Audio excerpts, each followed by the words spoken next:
inshuti zikundana ibihe byose, kandi umuvandimwe avukira gukura abandi mu makuba. Imigani 17:17.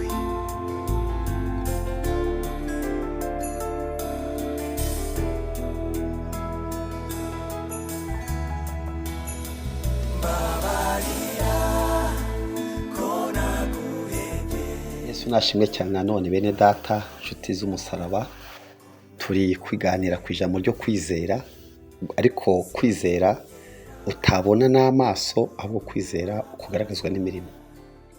Duherukana turi gusoma mu bice bibiri byo muri Yakobo umurongo wa 14, aho Yakobo uvukana na Yesu kuri mama we, akaba yarabaye n'umushumba wa mbere w'itorero rya Yerusalemu, akaba yari umuhanga cyane mu gukemura impaka. Yaje kwandika ku bijyanye no kwizera, ariko anavuga imirimo. Bishoboka ko mu gihe cye hari abantu bagenda bavuga ko bizera ariko nta mirimo bagira.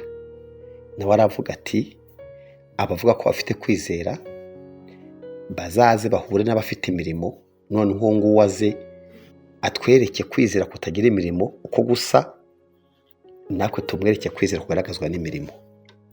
Naho tugeze rero ku murongo wa 14 mu bice biri muri Yakobo, yaravuze ngo kwizera kutagira imirimo kwamarira iki nyirako?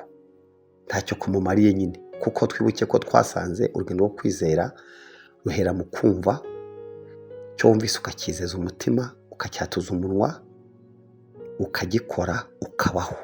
Ni 5.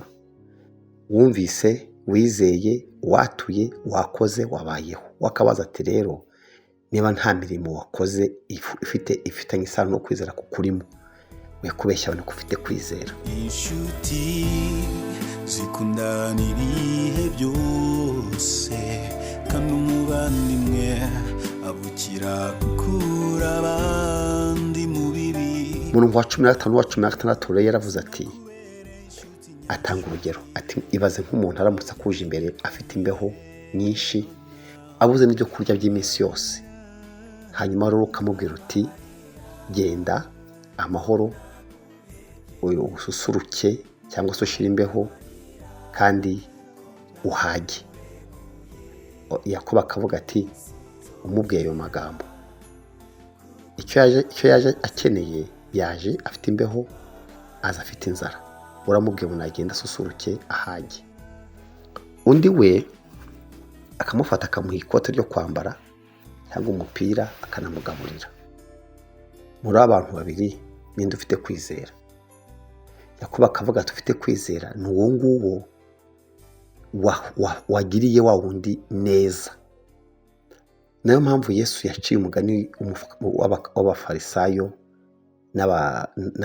n'abakoresha b'ikoro, aravuga ngo hari umuntu wakubitiwe mu nzira, maze ngo abambuzi baramukubita, basigaye yenda gupfa, bamwambura ibyo afite byose, ngo umurebe wamuca harigendera ntacyo yamumariye, ngo maze n'umufarisayo n'umutambyi barigendera.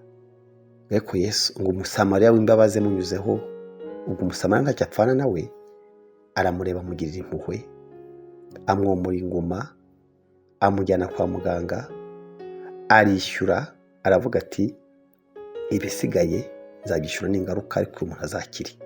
Yatanze kosiyo, amafaranga yose yavuze ati, mumbarire mutekereze uyu muntu yamuvura, kuko yari mu rugendo rwa kure, asigaye yishyuye. Yesu arimo avuga ko abantu bavuga amagambo badakora, kandi nabyo bimaze kwera muri kino gihe. Ntacyo bimaze, ntacyo bimariye abayavuga n'abayumva. Niyo mpamvu kwizera kwawe ukugaragarisha imirimo. Ngewe rero nicyo kintu ndi gutekereza. Ibi nkubwira, ndi kubwira Imana ko nigisha abantu kwizera, niyihe imirimo nkora igaragaza ko nizera. Kandi niba afite kwizera nyine, niba ari kunini, ndakora ibintu binini. Kwizera rero ni amaboko agufasha gukora. Niyo mpamvu kwizera, kuko amagambo ntacyo kumariye nyirako, nta nicyo kumariye abumva. Ariko kamusabe, ugenda urebe ikibazo, kuko abantu bavuga ngo nge ndizeye, ngo birabeshya. Ikintu wizeye nyereka icyo wagikozeho. Kuvuga ngo urizeye gusa, reka turebe urugero rw'umuntu wizeye. Ni Nowa. yumvise Imana imubwira ko hari abantu bagiye kurimbuka barimbuwe n'umwuzure. Ibyo Nowa igihe cye nta mvura yagwaga. Noneho rero ko kigaragara ko yizeye ni uko yubatse ubwato bamuseka.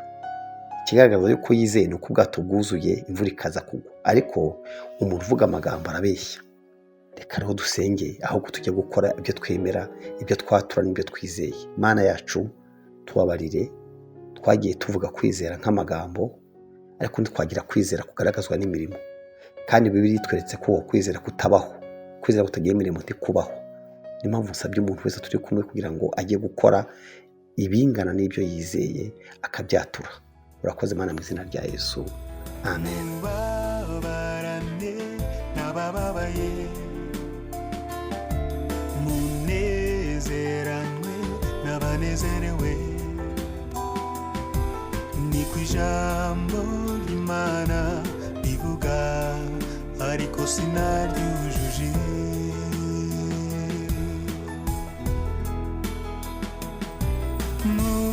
Mubabarane n'abababaye, munezeranwe n'abanezerewe, niko ijambo ry'Imana rivuga ariko sinaryujuje. Hana babarira ko naguhebye, babarira ko nakurekuye, sinzongera kukubabaza. Babarira